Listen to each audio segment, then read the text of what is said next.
Mi nombre es Marianne Calder, y el día que firmé lo que me ataba a mi hijo comenzó en una oficina tranquila que olía a cedro y a libros viejos. La pluma en mi mano se sentía más pesada de lo que debía, como si entendiera mejor que yo el peso de la decisión. Afuera, la lluvia de otoño golpeaba suavemente contra el cristal en un ritmo lento y constante, casi como si me estuviera instando a apurarme. Mi teléfono vibró de nuevo en la mesa a mi lado. Lucas, su 48ª llamada esta semana. Lo dejé sonar. Hace días que se me habían acabado las palabras. Patricia Hale, mi abogada, se sentaba frente a mí con una expresión tranquila que no ocultaba nada y revelaba todo a la vez. Deslizó el documento final hacia mí y preguntó con una voz firme: ¿Estás absolutamente segura? Miré la línea de firma. Mi mano quedó en suspenso. Mi respiración se apretó. Hace 3 días mi hijo me había echado de su boda. Hoy, él exigía la escritura de la tierra que mi familia había protegido por generaciones. Presioné la pluma contra la página. Hace 3 semanas, estaba de pie en un salón de recepciones iluminado por el sol, a 4 horas de mi casa, alisando la parte delantera del vestido azul marino que compré específicamente para el gran día de Lucas. Salí antes del amanecer, deteniéndome una vez por un café, decidida a llegar temprano y ser útil. Esa había sido siempre mi forma de ser en su vida, la confiable, la estable, la madre que siempre aparece. El salón brillaba con detalles dorados y rosas blancas arregladas en altos jarrones de cristal. La risa flotaba en el aire.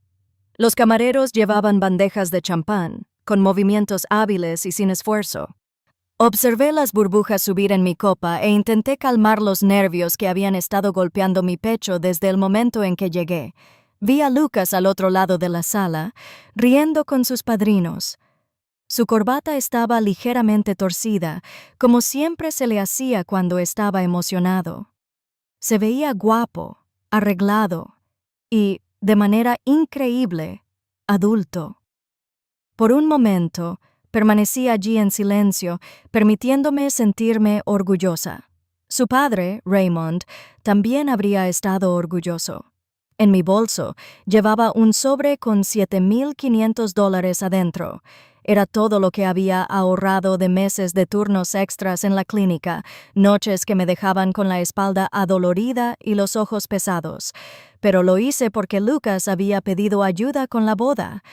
¿Y qué clase de madre dice que no? Estaba mirando a un camarero reorganizar una bandeja de pequeños pasteles cuando escuché mi nombre. Mamá. Lucas estaba a 3 pies de distancia, con una expresión tensa que no había visto desde que era un adolescente terco que trataba de demostrar que podía vivir a su manera. Levanté ligeramente mi copa, lista para felicitarlo otra vez, lista para abrazarlo si él me lo permitía. La ceremonia fue hermosa, empecé, pero él me interrumpió. «Mamá, necesitas irte». Las palabras me dejaron sin aire en el pecho. Por un momento pensé que había entendido mal. La sala estaba ruidosa. La gente reía. Los platos chocaban suavemente. Seguramente esto era un error. «¿Qué dijiste, Lucas?» Él cambió su peso, incapaz de mirarme a los ojos. «Meline no se siente cómoda con tu presencia aquí. Ella piensa que estás añadiendo estrés. Es mejor que te vayas». Mis dedos se apretaron alrededor de la copa de champán. Sentí cada latido, cada respiración, cada recuerdo de criarle sola después de que su padre murió. No discutí, no cuestioné, no insistí. Simplemente me presenté. Lucas finalmente me miró. «Por favor, no hagas esto más difícil». Dejé la copa en la mesa y sentí que la habitación se inclinaba. Sin escenas, sin preguntas. Salí pasando entre desconocidos que chocaban las copas y celebraban un futuro del que acababa de ser excluida. Cuando llegué al estacionamiento, el calor de junio se pegaba a mi piel y los bordes de mi dolor ya comenzaban a endurecerse. La vuelta a casa se sintió más larga que las 4 horas que realmente tomó. Mantuve ambas manos en el volante, sujetándolo como alguien que se aferra a una barandilla en la oscuridad. No encendí la radio. No escuché ninguno de los podcasts habituales que me acompañaban en largos viajes. El silencio era más fácil que escuchar algo que me recordara la alegría. El sol se escondió detrás de las colinas mientras conducía. El cielo cambió de dorado a azul profundo, luego a negro. Las luces de los autos que pasaban me bañaban en destellos breves, pero nada podía distraerme del dolor que se asentaba pesadamente en mi pecho. Cada milla me alejaba más de la boda, pero el dolor seguía como una sombra. Cuando finalmente llegué a mi casa, la luz del porche brillaba suavemente, como siempre, cuando la dejaba encendida para mí. La casa permanecía quieta contra la noche que ascendía, familiar, pero de alguna manera más fría. Este era el hogar que Raymond y yo construimos juntos, el lugar donde Lucas dio sus primeros pasos, el lugar donde hicimos promesas que alguna vez parecieron irrompibles. En el interior, el aire era silencioso de una forma que hacía que la soledad sonara más fuerte. Dejé mi bolso en la encimera y me quedé allí un momento, escuchando a nada. Sin bienvenida, sin voz cálida, sin señal de que mi mundo no había cambiado justo ahora. Preparé té, pero nunca lo bebí. Me senté en la pequeña mesa de la cocina y miré la veta de la madera hasta que mis ojos se nublaron. Afuera, la tierra se extendía en la oscuridad, 38 acres de campos, robles y el granero que mi suegro construyó a mano hace décadas. Esa tierra había formado generaciones de Calder. Era más que propiedad, era memoria, era legado, era hogar. Pero esa noche, rodeada por el silencio, comprendí lo frágil que podía sentirse incluso el hogar cuando tu propio hijo te había echado de su vida. Me fui a la cama sin cambiarme de ropa, dejando que el cansancio me arrastrara. No llegaron lágrimas. El dolor era demasiado profundo para levantarme. La luz del sol de la mañana se deslizó por el suelo de la cocina cuando mi teléfono empezó a vibrar en la encimera. Estaba afuera sacando maleza del jardín delantero, dejando que el trabajo calmara mi respiración cuando la vibración llamó mi atención. La tierra se pegaba a mis manos al levantar el teléfono y ver el nombre en la pantalla. Lucas. Por un segundo esperanzado, imaginé que tal vez se disculparía, que tal vez reconocería lo que había pasado, que tal vez entendería que una línea había sido cruzada tan profundamente que desgarró algo dentro de mí. Me limpié la mano en los jeans y respondí. «Hola, mamá», dijo con brillo, como si ayer no fuera más que un malentendido durante una barbacoa familiar. Una pregunta rápida. «¿Puedes enviarme los papeles de la propiedad?» Me enderecé lentamente. «Papeles de la propiedad». «Sí», continuó. Melín y yo estuvimos hablando anoche y pensamos que el terreno sería perfecto para un proyecto de desarrollo. Su tío tiene conexiones y conoce inversionistas que están listos para actuar rápido. Podríamos dividir las ganancias. Es una oportunidad inteligente. Miré hacia el patio. Duke se aferraba a la hierba. Una brisa ligera movía las ramas del roble. Por un momento el mundo parecía dolorosamente tranquilo. Luca volvió a hablar. «Es solo tierra. Mamá, podemos ganar mucho dinero con eso. Solo tierra». Las palabras cayeron con más peso que cualquier cosa que había dicho el día anterior. Esta era la propiedad que Raymond y yo protegíamos. Las hectáreas que habían pertenecido a la familia Calder durante 3 generaciones. Raymond paseaba por esos campos cada noche. Su padre construyó el granero. Su abuelo plantó el roble más viejo cerca de la cerca trasera. «No está en venta», susurré en silencio. «No la vamos a vender», respondió Lucas rápidamente. «La estamos desarrollando. Nosotros nos encargaremos del trabajo. Solo necesitas enviar la escritura. Su tío quiere verla antes del jueves. Jueves, a 3 días». «Lucas», empecé a hablar sobre lo que ocurrió en la boda. «Ah, cierto», dijo, como si recordara un asunto que había olvidado. «Perdón por eso». Melín estaba abrumada. «Ya sabes cómo se ponen las novias. Todo está bien ahora». Todo estuvo bien porque ellas querían algo, no porque él entendiera el daño causado. Mamá, insistió, ¿puedes enviar los papeles hoy? Miré el terreno más allá de mi porche. Un lugar construido sobre sacrificio, un lugar ahora tratado como una propuesta de negocio. No salió respuesta a mis labios, solo una espera que ya no podía ignorar. Durante las próximas 24 horas, las llamadas llegaron una tras otra. Lucas intentó todos los tonos que conocía, primero alegre, luego impaciente, después frustrado, luego suave con culpa. Cada vez que dejaba sonar el teléfono, el silencio entre nosotros se volvía más pesado. Cuando las llamadas cesaron, comenzaron los mensajes. Estás reaccionando exageradamente. Luego estamos tratando de ayudarte. Luego llegó la versión de Melín, pulida y dulce en la superficie, pero con presión silenciosa. Solo queremos lo mejor para ti. No deberías tener que manejar tanto terreno sola. Sus palabras estaban cubiertas de amabilidad, pero construidas para presionar. Me senté en la mesa de la cocina. Releí los mensajes mientras la luz de la tarde se desvanecía tras el granero. Mis manos temblaban ligeramente, no por miedo, sino por memoria. Aún podía escuchar la voz de Raymond la noche antes de que falleciera, la forma en que se aferraba a mi mano, incluso cuando su fuerza se escapaba. Prométeme, Marianne, pase lo que pase, proteja la tierra. Manténla en la familia. Él sabía lo frágil que podía ser la vida. Sabía lo fácil que era perder valores cuando el dinero entraba en escena. Confió en mí algo más grande que ambos. Ahora, mi propio hijo me pedía que rompiera esa promesa. A medida que la noche avanzaba, llegó otro mensaje de Lucas. Mamá, su tío realmente necesita esos papeles. No hagas esto difícil. ¿Difícil?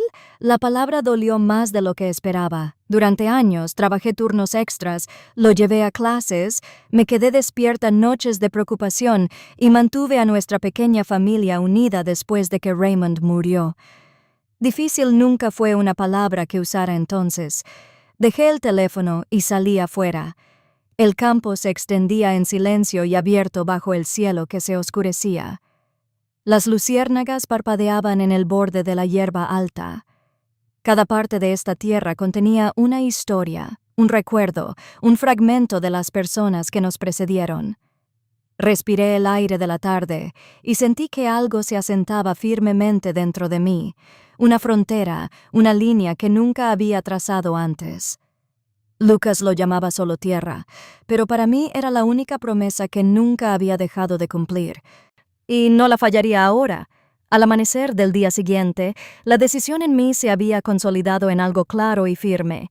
Me levanté antes del amanecer, preparé una taza de café que apenas saboreé y miré la tierra que se extendía más allá de la ventana de mi cocina. Los robles se alzaban altos contra el cielo pálido, sus ramas alcanzando como lo habían hecho durante décadas. Habían visto pasar generaciones, verían más después de mí. Si Lucas no podía entender qué significaba este lugar, entonces necesitaba protegerlo de las decisiones que estaba dispuesto a tomar. Conduje hacia el pueblo con el sobre de viejos documentos bajo el brazo. Las calles estaban quietas, las tiendas aún cerradas, y la primera luz de la mañana descansaba sobre los edificios de ladrillo descolorido. Cuando llegué a la oficina de Patricia Hale, ella me saludó con una suave inclinación, su expresión cambiando al ver mi rostro. «¿Has decidido algo?», dijo. «Sí», respondí. «Quiero asegurarme de que esta tierra quede protegida para siempre, sin vender, sin desarrollo, sin que nadie la use como palanca o ganancia, ni siquiera mi propia familia». Patricia cruzó las manos. «Hay una forma, pero es permanente, un fideicomiso de conservación. Una vez que la tierra se coloque en él, nunca podrá venderse ni subdividirse. Se convierte en tierra protegida, preservada exactamente como está ahora». Sentí un leve dolor en el pecho, uno que contenía tanto tristeza como una extraña sensación de alivio. Permanente sonaba aterrador, pero también sonaba seguro. ¿Puede Lucas impugnarlo?, Pregunté. No, respondió Patricia. Un fideicomiso bien estructurado lo elimina por completo de tu patrimonio. No puede reclamarse como herencia. Exhalé lentamente. Patricia sacó un expediente grueso, sus dedos moviéndose con práctica certeza. Podemos empezar hoy. Redactaré los documentos. Tendrás que firmar ante un notario. Después de eso será irrevocable. Irrevocable. Dejé que la palabra se asentara. Durante años, llevé solo el peso de esta tierra. Ahora, elegía darle un futuro más allá del alcance de cualquiera que la viera como dólares en lugar de historia. Está bien, dije. Comencemos. Patricia asintió una vez, y así, el futuro empezó a cambiar. La pila de documentos quedó entre nosotros, lo suficientemente gruesa como para soportar el peso de toda una historia.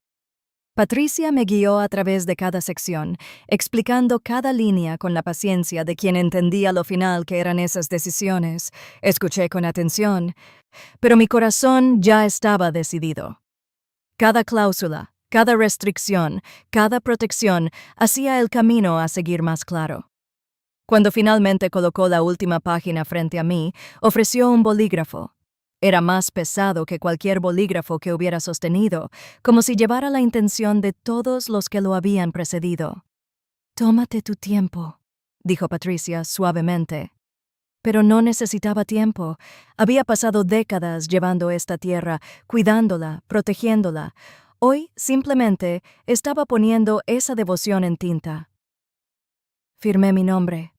Llamó Marianne, no una vez, sino una y otra vez, como requería cada página. Con cada firma, una puerta se cerraba y otra se abría. Con cada trazo sentí que algo dentro de mí se asentaba, como una respiración larga contenida que finalmente se liberaba. Cuando terminó, Patricia reunió los documentos en un sobre limpio. Esto se presentará ante el Estado hoy. Para fin de semana el fideicomiso será oficial. Mi teléfono comenzó a vibrar en mi bolso, la misma vibración que había ignorado durante días. Patricia me miró. «Puedes contestar si quieres». Saqué el teléfono y miré la pantalla. «Lucas», dudé solo por un momento antes de poner la llamada en altavoz. «Mamá». Su voz se quebró con urgencia. «Realmente necesitamos hablar. Por favor, no me excluyas». «Lo siento, voy a arreglar todo. Solo no hagas nada drástico». Miré el sobre sellado y el escritorio de Patricia, luego la lluvia que corría por la ventana detrás de ella. «Lucas», dije, con la voz firme y tranquila, «escucha con atención. Voy a decir esto una sola vez». «Está bien», susurró. «Estoy escuchando. Ya no es tuyo».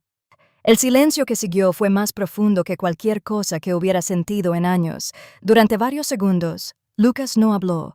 Todo lo que escuché fue el suave sonido de su respiración, irregular y atónita, como si las palabras le hubieran quitado el aire de golpe.